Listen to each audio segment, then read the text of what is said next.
Franchising is the most misunderstood and most overlooked form of entrepreneurship. We're here to educate you and help you find the entrepreneur within.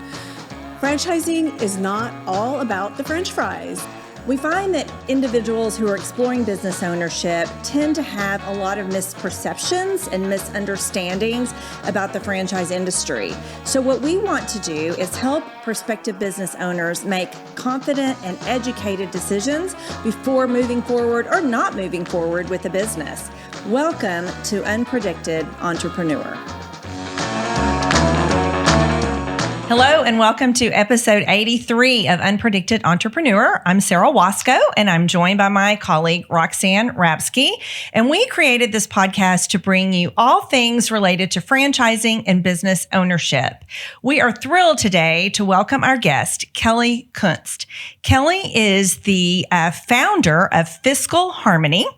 And Roxanne and I met Kelly several months ago serving on a business ownership related panel. And we just found her background and information that she has available for business owners and prospective business owners to be invaluable. And we wanted her to share some of her insights with our listeners. So Kelly, welcome to Unpredicted Entrepreneur. Thank you so much for having me. 83 episodes. That is a big congratulations. Thank you. A lot of hard work and a lot of great information for entrepreneurs out there who are really the backbone of the U.S. Yes, absolutely. So congratulations. Thanks for having me. Yes. And you had, as I mentioned, an interesting upbringing. You were raised in an entrepreneurial family, and then you kind of went off and had some interesting employment, and then came back into a financial advisory and financial planning role. And you focus a lot on entrepreneurs. So we just really wanted you to share a little bit of your story. So tell us a little bit about your background and upbringing.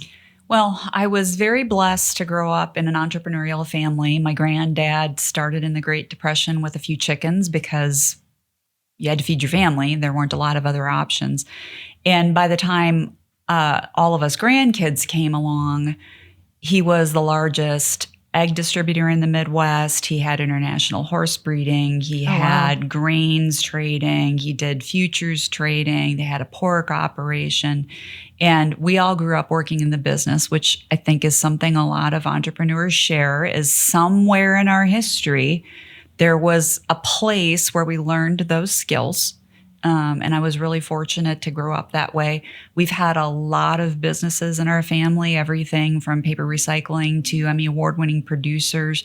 And the challenges always are navigating all of the unexpecteds. I love that the title of your podcast is The Accidental Entrepreneur. I think a lot of it, unpredicted, I'm sorry. Yes. Because I think that happens for a lot of us. We end up... So I would call it accidental, unpredicted. Regardless, somewhere along the line, a lot of entrepreneurs grew up with an entrepreneur in their background. And then I don't know if it's a sickness or a compulsion or whatever, but we end up being an entrepreneur at some point in time. And that was what happened with me. Yeah. Well, and some of us, it's kind of forced. We didn't have those backgrounds, but something happens and you have to pivot. So, right. And hence the unpredicted part, kind of like you're saying, it's just, you didn't grow up thinking you were going to have a financial services business, right? Absolutely not. No, you worked for a school. You did theater or So my background arts. is I have almost my master's of education, and I ran the performing arts department at a private high school. Ironically, one of my students is very high profile in the composing world. What I never realized when I was developing the curriculums and running the musicals and doing all of that work, what I didn't realize was I ran the department like a business. I knew where our break point was for ticket sales for shows we were putting on, what have you. And because it just was so natural to me, I grew up learning those skills. Right. That's what you did, right? Growing up in the entrepreneurial family.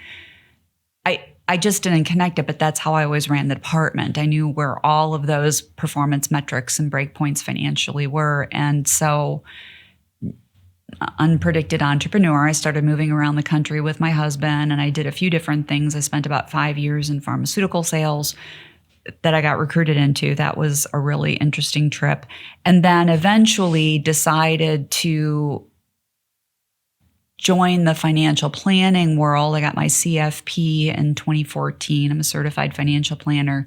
But it was all of those skills throughout those different work histories that I had. There's a great book that addresses this. It's called Range and How Generalists Thrive in a World of Specialization.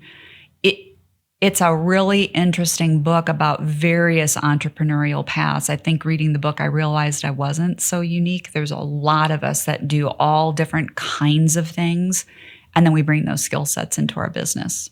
Well, and you made a good point when we're doing our prep call, and we talk about this all the time, is those skills are transferable. Yep. Absolutely. And not necessarily, because most people think, oh, I have an IT background. Do you have an IT franchise? It does not have to be the same industry. Those skill sets transfer well into many different types of businesses. It's partly why I picked the name Fiscal Harmony for my practice. For example, you can have Beethoven's Pastoral, which is the sixth, and you can have Berlioz's Symphony Fantastique. You have the same orchestral instruments. They sound completely different because you use them and score them completely differently. And that's how I view the families that we serve. They're each like a very unique symphony that we're trying to solve different problems for. And so it's partly why I chose the name. Very deep. I love that. I had not made that connection. You were in performing arts, and so now that all kind of comes together for me. So I love that. So tell us a little bit. You mentioned just kind of what you've experienced with some of your clients with the gray ceiling and some of the folks that are trying to maybe plan for their retirement years. And so give us a little bit of that, what you're seeing with a lot of your clients these days as they kind of prepare for the next chapter. So I am a big quote fanatic, and one of my favorite quotes is from the Star Trek reboot. And Scotty looks at Spock when he's trying to teleport them off the ice planet that they've landed on, right? And Spock steps in and messes with the calculations, and Scotty looks at him and says, "Oh, it never occurred to me to think of space as the thing that was moving," right? And I think that's so... It's funny, but it's so true about life. We're thinking as everyday employees, I'm going to work till this age and everything's going to be great, and then I'm going to retire, or I'm a business owner and I'm going to sell my business at this point when it's the right time for me. But we forget space is moving around us, and sometimes we don't have control of the choices, right? So we see this a lot in our practice, this gray ceiling that you referenced, where people are chugging along and working, and all of a sudden it's not their decision, but now they've got to make a different choice about how they're going to support their family.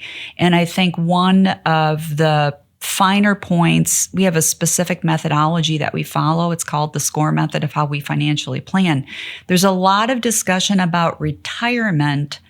I don't think there's enough discussion about agility, the agility of the money to give you choices when things aren't your choice. Because sometimes it's, your company gets acquired or it goes through a layoff. And sometimes it's things like, I have a sick parent, I have a sick spouse, something happened with my child. And there was a great University of Michigan study that it said 25% of adults are caring for a parent that has a health issue and still has a child at home, right? The sandwich generation. We both did that. Right? And so sometimes it's about being agile and having choices. It really is about having choices. That's amazing. And that's kind of what we chat with our clients about too. Do you have a plan B? Do you have another stream of income? Can you, plan, as you said, for an unexpected change for you?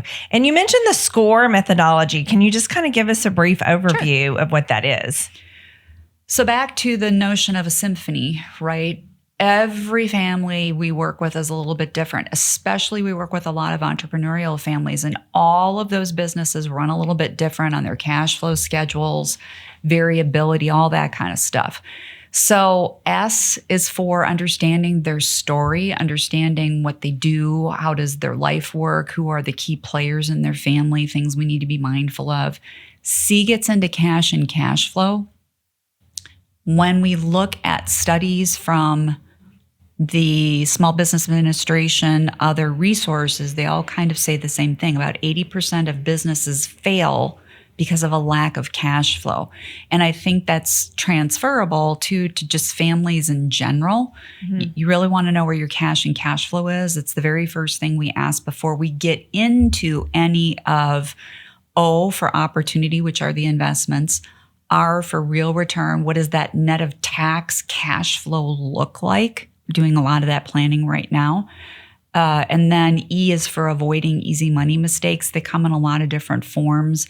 But we spend a lot of time reading first. It's almost like studying a score back in the days when I was running the music department, studying the score, understanding how it worked, what were the things that were really important, same thing. We want to read all of the documents that our prospective clients give us and understanding who they are and how I need to make that money align or be harmonious to what's happening in their life. So that's what we spend a lot of time doing. And you shared some statistics. You kind of talked about this as part of SCORE, that so many businesses will fail because of lack of cash flow or being undercapitalized. So what are some of those statistics in the first 2 years, for first 5 years? What do you see? I think there was a really good statistic. 20% of businesses fail by year 2 and almost 50% by year 5. Obviously, COVID threw a big monkey wrench into a lot of cash flow projections for businesses with inflation and things like that. And I don't think many businesses typically fail because of the quality of the product. I think that there's a lot of great businesses, a lot of quality products. It's the disconnect on not understanding some of these other aspects, like your tax, your legal, your cash flow, understanding your margin, your cost of goods sold, all of those I'm sure you guys see it all the time in your world. Well, that's why we're pro-franchising, is because you have franchisors that understand all of that are taking you under their wing and teaching you business ownership. We get people, especially folks with, CFOs. I've run businesses all my life. Yeah, but you've run businesses with other people's money. You've never run a business with your own money. It's different when you're putting your own money out there and on the line, and it takes on a whole new flavor. So that's why we're pro-franchise model, because the franchise model does have a much higher success rate than independent businesses, because you have somebody teaching you the ropes. It's on you to follow those teachings and learn and follow what the franchisor's teaching you. It's surprising too how many business owners really, how can I say this? One of the big challenges as human beings is we tend to solve problems that are proximal to us. Stephen Covey says it, he has the 4 quadrants of important and urgent, important but not urgent, right? And we get stuck in that urgent cycle all the time, that it's a challenge. And so I love that we spent some time on that panel together. And I love what you had to say about having that playbook, about having that roadmap for new business owners, because unfortunately, it's the most expensive master's you'll ever get in the School of Hard Knocks, right? Yes. We've all seen it. Yeah. There's someone we know from networking who has his own independent law practice, and he made a lot of mistakes along the way, and they're expensive, right? Those mistakes and learnings are very expensive. So he calls it tuition, just in alignment with what you just said. So, as people are exploring and kind of trying to plan for their next chapter, how do they prepare for business ownership? What are some things that individuals that are maybe now employed that might want to move into an entrepreneurial role, how can they prepare for that? That's a great question. The number one thing is knowing your cash flow. I think it's a great rule of thumb, whether you're talking about, and I'm an employee, I'm a business owner, it really doesn't matter. When you know your cash flow and you know how much you have in reserve, how many months you can either, if you're an employee, pay your bills at the house if something happens, and or as you're transitioning to entrepreneurship, having that reserve, it's the number one thing that we see people just not get prepared for. Because when you're starting a business, and I'm sure you see this all the time with your new franchisors and your franchisees, a lot of times that cash flow doesn't fully materialize until year 2, maybe 3. I mean, and I tell my new business owners, we serve a lot of them in the professional services space. It's usually 2 to 3 years before you hit revenue stabilization, unless you're really fortunate and you can subcontract with your former employer or you get one large contract. But then the flip side of that is if you have one large contract that's paying all of your bills, you have some concentration that could be at risk and relying on that one client. I think the number one thing I would tell people, that's a great question, Sarah, is open a home equity line of credit if you're a homeowner.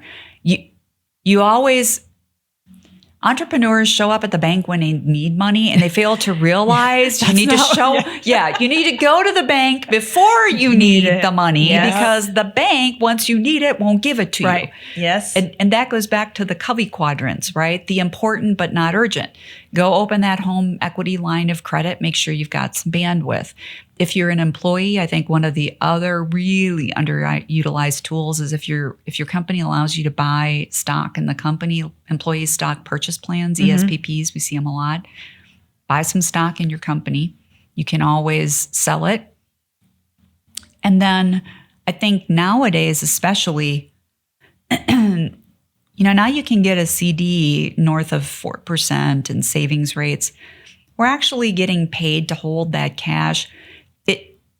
It doesn't feel like a smart thing sometimes when your life is going along without challenges, but it is the smartest thing and allows you to put your head on the pillow at night with some security when you have cash and you have choices. Because sometimes, again, it's not even about being an entrepreneur. It's about making sure the money is agile if you need to take an extended leave from work because something happens to a family member, or you even just want to make a life change. You get offered something that is really interesting to you as a new career, but you need to take a little bit of a pay cut to do it. Well, now you have choices because you have agility. Yeah. So having a budget is the first thing to understanding your cash flow, right? Yep.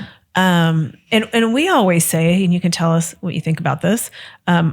It's my opinion that somebody should have at least 12 months Absolutely. Of living expenses, the whole household covered, plus the investment, which would be your cash injection piece or your down payment. Like in a house, you make a down payment. On a business loan, you have a cash injection. So that could include taking an SBA loan, but let's say you have to put in $100,000. So you need that plus your living expenses for at least 12 months. Absolutely. And there's ways to build the structure where we think about the money in layers.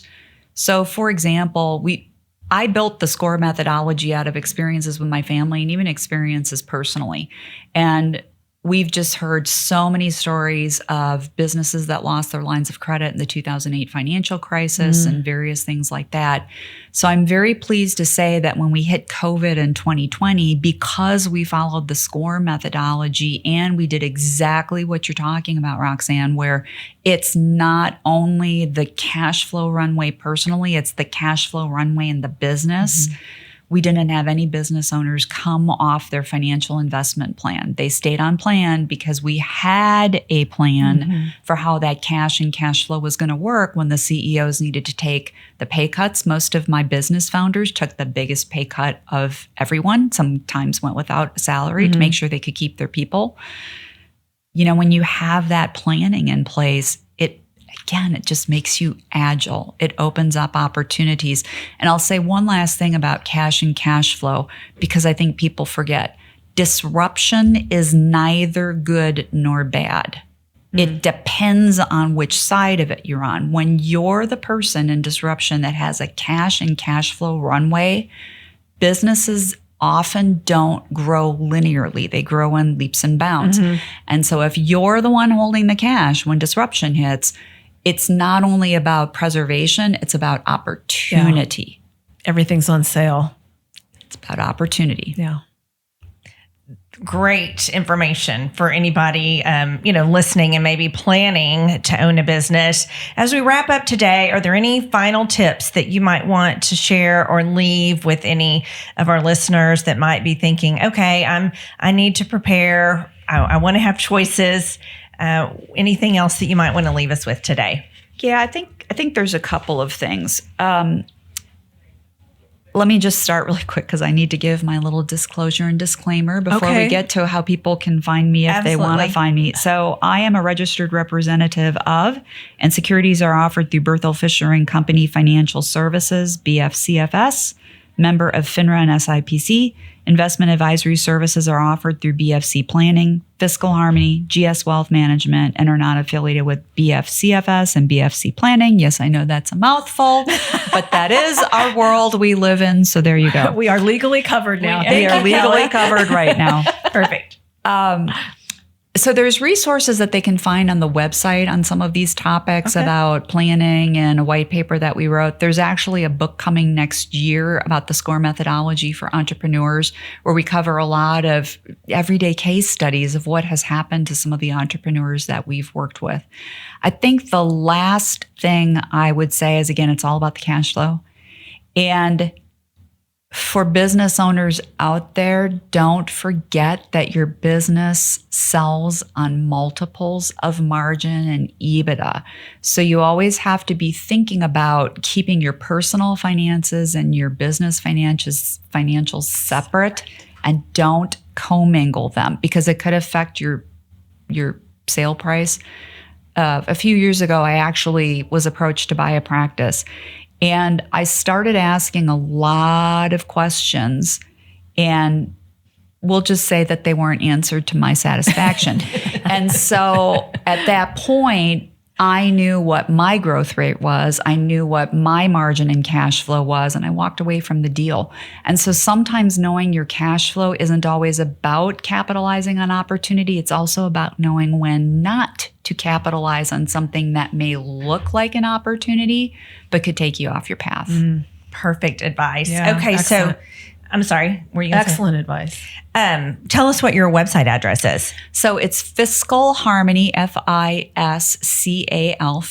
fiscalharmony.com. And you can see the SCORE methodology there. You can see other topics that we're writing about. You can also follow me on LinkedIn and see some of the things that we're posting there as well with statistics. And so hopefully you'll follow us. And if there's ever anything that I can do for you, feel welcome to reach out. You can do that through the website. I think all of my contact information is there, so please do reach out. Perfect. I'm very passionate about helping entrepreneurs, as are you. So congratulations on 83. That's an amazing number. That's an amazing number. Thank you. We enjoy it. We get to have guests on like you. We learn something from every episode. So We do. yeah. And so hopefully our listeners feel the same way. For those of you tuning in and listening, thank you for joining us today. Please follow us on LinkedIn. We're very active there. I'm Roxanne Rapske, Rapske.